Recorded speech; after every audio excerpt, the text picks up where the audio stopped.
ఘనంగా జోగులాంబ గద్వాల జిల్లాలో ప్రజాపాలన దినోత్సవం ఏర్పాటు చేశారు. ఈ కార్యక్రమానికి రాష్ట్ర అధికార ప్రతినిధి ఏపీ జితేందర్ రెడ్డి ముఖ్య అతిథిగా హాజరై జెండా వందన ఆవిష్కరించారు. ఈ సందర్భంగా ఆయనకు పోలీసు కవాతులతో ప్రత్యేక ఆహ్వానం పలికి వివిధ కార్యక్రమాల్లో ఆయన పాల్గొని సందర్భంగా మాట్లాడారు. సన్నరక వరి ధాన్యానికి క్వింటాల్ రూపాయి 500 బోనస్ క్రింద ఈ జిల్లాలో 88,698 మెట్రిక్ టన్నులు వరి ధాన్యంకు 44,34,00,000 రూపాయలు రైతుల బ్యాంకు ఖాతాలో జమ చేయడం జరిగింది.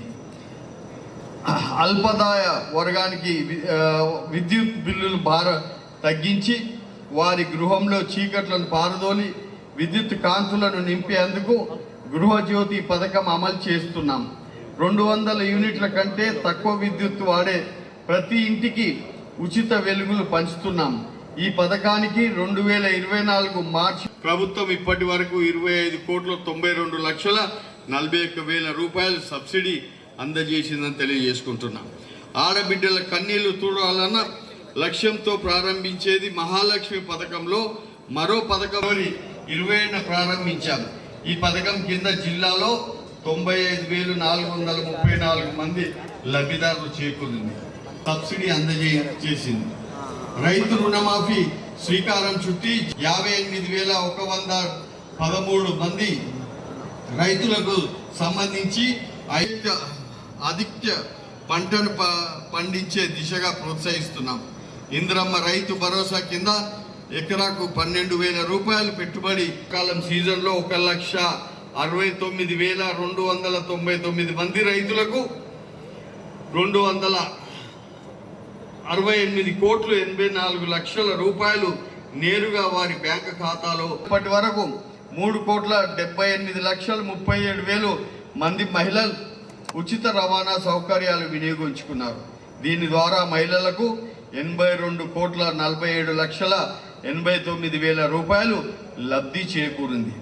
వ్యవసాయానికి ఉచిత విద్యలో భాగంగా జిల్లాలో 59,505 పంపు సెట్లకు ఉచిత విద్యుత్ అందిస్తున్నాం.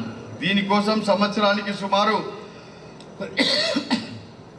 42,80,00,000 రూపాయలు సబ్సిడీ విద్యుత్ సంస్థలకు చెల్లిస్తున్నాం. తొలి విడతగా ప్రతి నియోజకవర్గంలో 3,500 ఇంద్రమ్మ ఇండ్లు మంజూరు చేశాం. ఈ మించిన లబ్ధిదారులకు పంపిణీ చేయడం జరిగింది. రాష్ట్రంలో అనేక చోట్ల వైద్య విద్యా కళాశాలలు నిర్మిస్తున్నాం. ప్రజాప్రభుత్వం ఏర్పడిన తర్వాత వైద్య రంగంపై 16,521 కోట్ల రూపాయలు వ్యయం చేశాం.